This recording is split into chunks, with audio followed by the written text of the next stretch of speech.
Expert ka sa Biblia kung masasagot mo ang mga tanong na ito. Magsimula tayo sa madali. Unang tanong, ano ang huling aklat sa Biblia?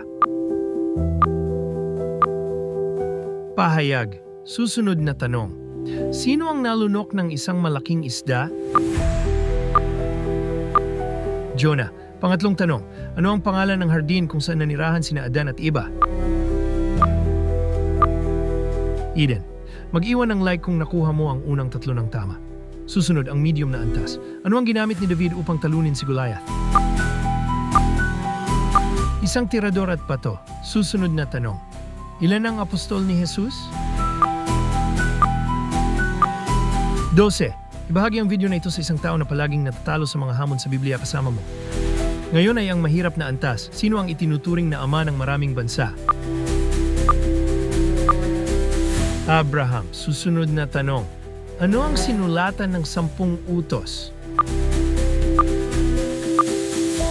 Mga batong tapyas, sundin kong nagbabasa ka ng iyong Biblia kahit minsan sa isang linggo.